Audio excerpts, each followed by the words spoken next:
Hey, what's up everybody? Kim Klasick here. So real quick, I kind of want to talk a little bit about what's going on in the Middle East.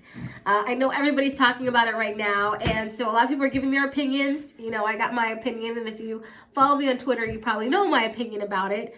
But I kind of want to just lay out the facts, because I think that's what they should be doing in the media anyways. And then you can make your own conclusion from there. Remember when they used to do that?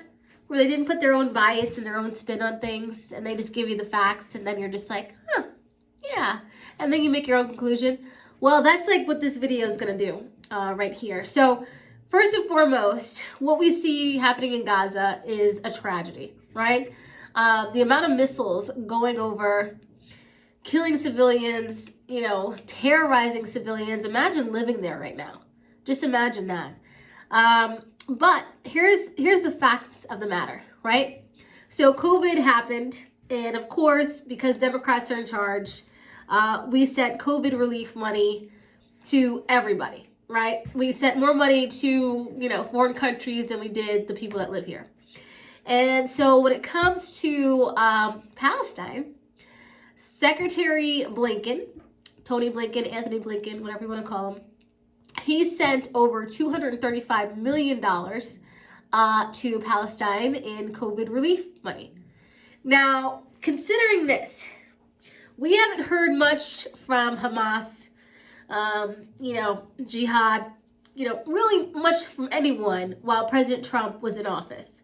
And that is because, and they've kind of admitted it, President Trump didn't play, right? So we had other countries that knew, if you mess with us or our allies, like Israel, we will come to their defense and you have a real battle on your hands.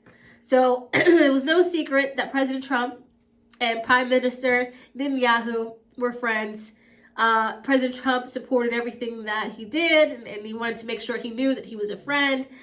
We saw President Trump alongside with Jared Kushner brokering peace deals in the Middle East. And then President Biden gets in office. And so we won't even talk about the crisis at the southern border, but we all know that there's a ton of illegal immigrants coming over our southern border. Our defense is completely down. But overseas, again, we sent lots of money to foreign countries. And if you recall, and I love that Congressman Darrell Issa brought this up a couple of days ago, John Kerry was having meetings with Iran. And we still don't know what any of those meetings were about, right? We now have a gas shortage across the country, and it was because apparently there was a hacking situation into the Colonial Pipeline. Now, who could have done that? Now, everyone's pointing the finger at Russia. Could have been Russia, right? But when we see the big picture of what's going on, I don't know who it could be. And then we have press briefings talking about how pipelines are the best way to transport. We saw Joe Biden couldn't wait to basically terminate the Keystone Pipeline, ending 11,000 jobs. And here we are now in a situation where we can't get gas up the East Coast. These are the facts, right? These are the facts. And if you go to Congresswoman Ilhan Omar's Twitter feed, and if you go over to Black Lives Matter's Twitter feed, you'll see where they talk about their support for Palestine. Now, when you support Palestine, it doesn't mean that you're anti-Semitic.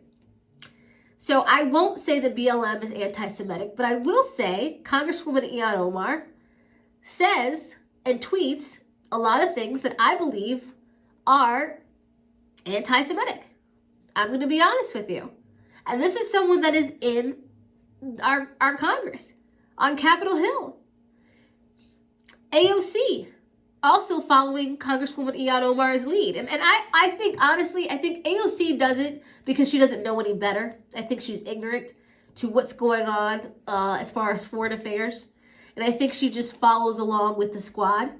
But these are things that she needs to brush up on and understand. And so those are the facts. Pull from it what you may. But please know that I am praying for Israel, and I hope you do the same. There are a lot of just innocent citizens that are now involved in this and that are afraid for their lives. So please send your prayers.